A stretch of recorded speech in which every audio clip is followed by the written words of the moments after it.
मैं हूं अभिषेक मिश्रा।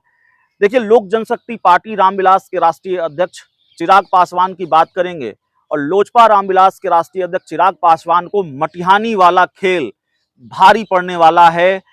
इसको लेकर जानकारी निकल कर सामने आ रही है। मटिहानी में चिराग पासवान ने जो किया है उससे जेडीयू और भारतीय जनता पार्टी दोनों सचेत है और दोनों को यह अंदेशा है कि चिराग पासवान कहीं फिर वही खेल तो नहीं करने जा रहे हैं 2020 में जो उन्होंने किया है।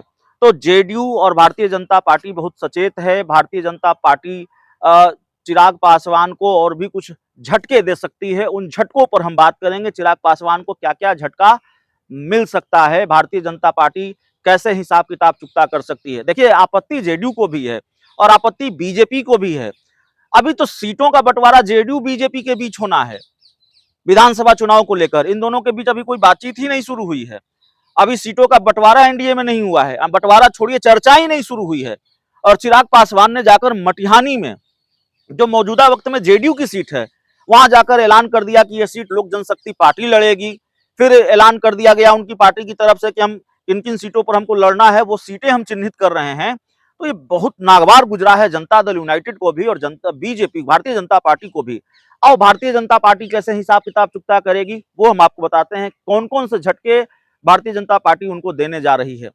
देखिए, एक तो चर्चा है और इस चर्चा यह है कि पशुपति पारस को कोई बड़ी जिम्मेवारी दी जा सकती है। हालांकि पशुपति पारस भारतीय जनता पार्टी की कृपा पर ही राजनीति कर रहे हैं, भाजपा की कृपा पर ही है। भाजपा कुछ दे दे तो ठीक, न दे तो अब पशुपति पारस क्या करेंगे। लोकसभा चुनाव में सीटें नहीं मिली तो उन्होंने क्या कर लिया, विद्रोही तेवर दिखाए, लेकिन बहुत विद्रोह वो नहीं कर सके। तो पशुपति पारस को बीजेपी किसी आयोग का सदस्य बना सकती है, शायद न भी बनाए।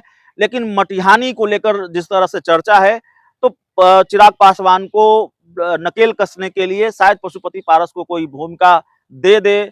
और जाहिर है चिराग पासवान अगर डैमेज कंट्रोल में कामयाब रहे तो पशुपति पारस की बात न बने।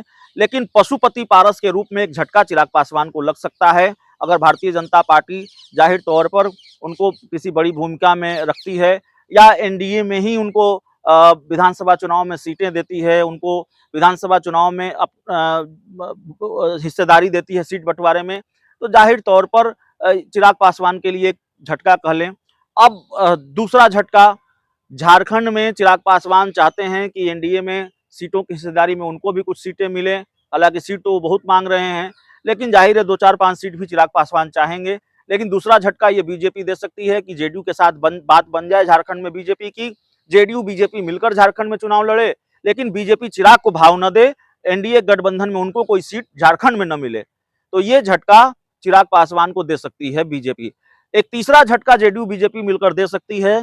बिहार में बोर्ड और आयोग का गठन हो रहा है, उसमें राजनीतिक नियुक्तियां हो रही हैं। आज भी बाल संरक्षण आयोग की नियुक्ति हुई है और उसमें राजनीतिक नियुक्तियां हुई हैं। 3 बीजेपी के हिस्से और 3 जेडीयू के हिस्से, यानी 3-3 जेडीयू बीजेपी के लोगों को, 6 कुल लोगों को बनाया गया है सदस्य और अध्यक्ष। तो हो सकता है कि इसमें चिराग की पार्टी को कोई हिस्सा न दिया जाए, बोर्ड और निगम में कोई हिस्सेदारी न मिले।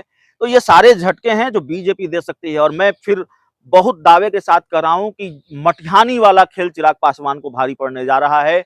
भारतीय जनता पार्टी एक बार फिर बहुत नाराज है, बीजेपी का आला कमान नाराज है और जेडीयू की तूत तेवरियां चढ़ी हुई हैं। इसमें भी कहीं कोई दो राय नहीं है। जेडीयू भी बहुत गुस्से में है जिस तरह से उसकी सिटिंग सीट पर चिराग पासवान ने दावा किया है। लेकिन फिर भी चिराग पासवान मानेंगे इसकी उम्मीद कम नजर आ रही है। विधानसभा चुनाव को लेकर वो बड़े आक्रामक हैं और ऐसा लगता है कि पुराना खेल फिर दोहराने के मूड में है।